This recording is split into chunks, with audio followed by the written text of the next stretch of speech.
اور اپنی زبان پر لا کر آپ سے کہہ رہا ہوں کہ مجلس اتحاد المسلمین کو اور نصد الدین اویسی کو لائٹ کی ضرورت نہیں ہے، بجلی کی ضرورت ہے۔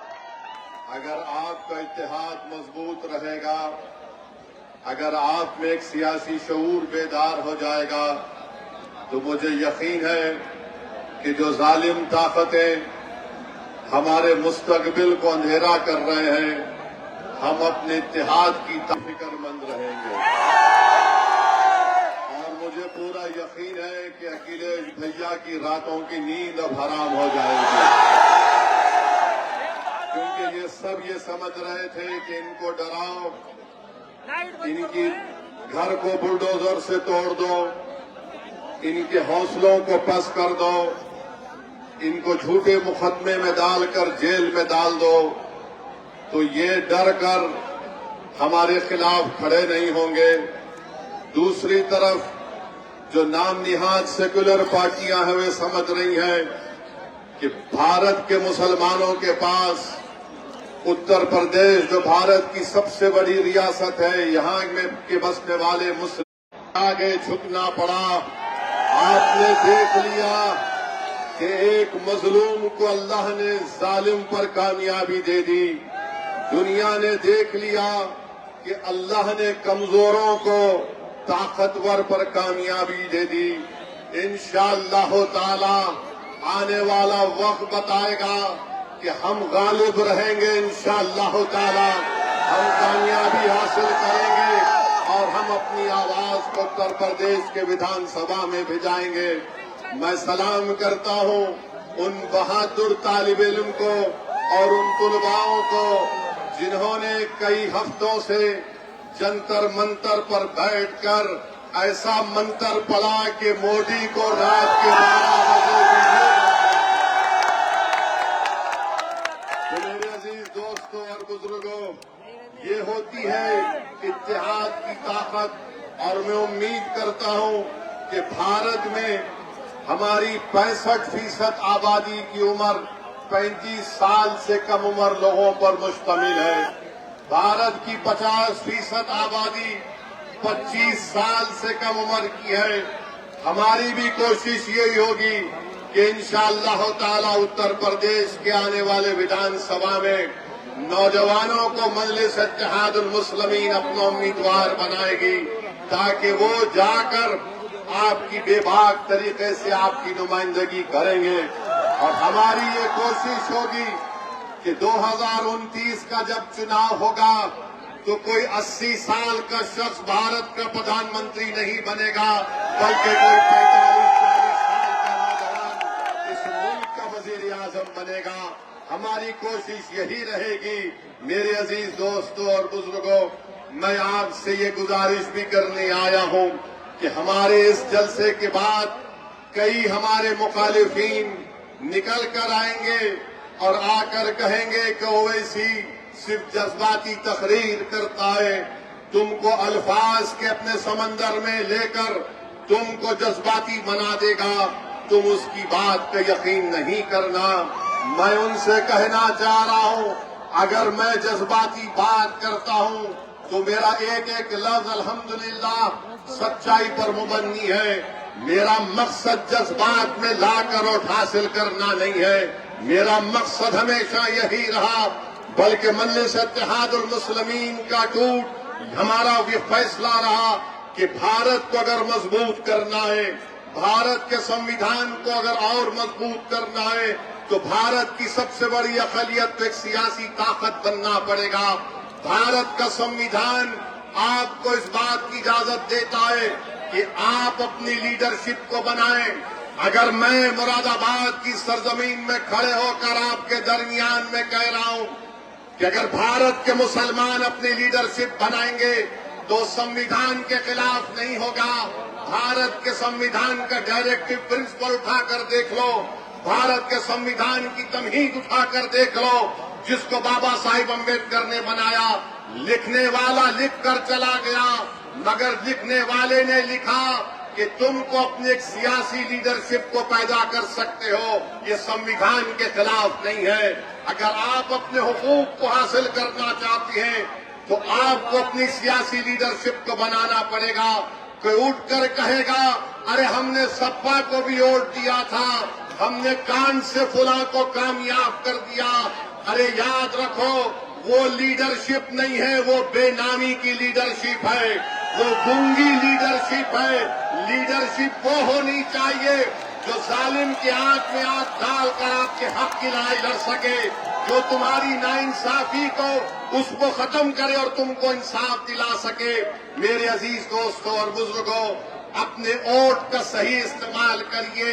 اب چناؤ کا موسم آئے گا تو کوئی آ کر کہے گا کہ فلاں کو مکھیہ منتری بنانا ہے،